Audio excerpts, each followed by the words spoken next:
Hi everyone, my name is Jade. The topic I'm going to be presenting on today is a drug known as Letermovir, which is currently undergoing clinical trials in an attempt to prevent a virus known as CMV. This topic spiked my interest because of my position as a research assistant at Henry Ford Hospital, where we are conducting these clinical trials. So firstly, we're going to introduce the topic of CMV. CMV stands for cytomegalovirus, and it's thought of to be very similar to the flu. It can cause nausea, it can cause fevers, chills. However, CMV has proven that in transplant patients, it can be more dangerous, it can have more adverse effects on the body, such as other organs, such as the liver or the lungs, which is why CMV and finding a solution for it is of such utter importance. So Letermovir is the drug that's being proposed. How Letermovir works is that it blocks an enzyme in our body known as DNA polymerase. So DNA polymerase helps things replicate. So in this case, it would help the virus replicate unintentionally. So what Letermovir does is it binds to this DNA polymerase, preventing the virus from replicating and spreading through our body. Additionally, Letermovir packages itself in our subunits in our body. So in our body, we have many different areas inside called subunits. So instead of the virus encapsulating itself inside our body, what Letermovir does, it occupies that space instead, preventing the virus from spreading again.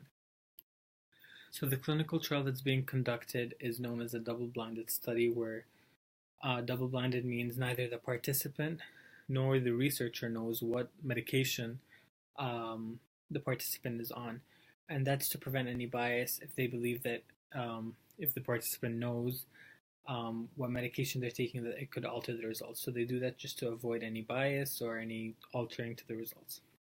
So this is a phase 3 clinical trial, which is very important because it's one step away from being FDA approved, which is very important because it could be used nationally as the standard of care.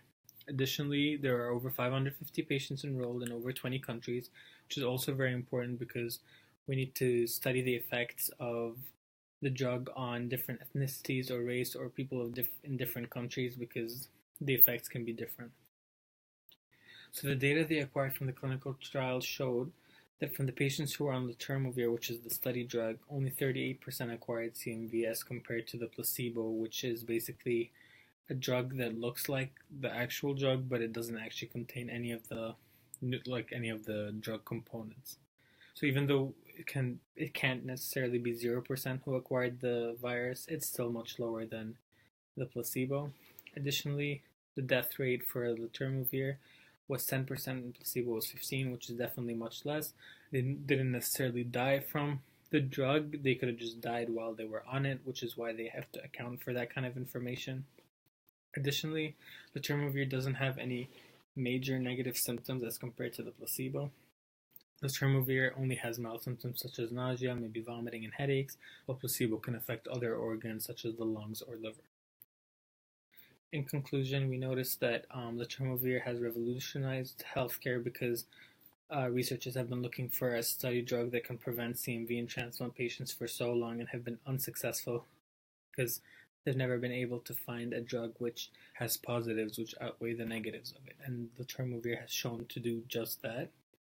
Additionally, it is on its way to pass phase 3, or it has passed phase 3 trial, and will now be FDA approved to be used commercially as the standard of care for all patients who are newly transplanted. And that is it for my presentation. Thank you so much for watching. Have a great day.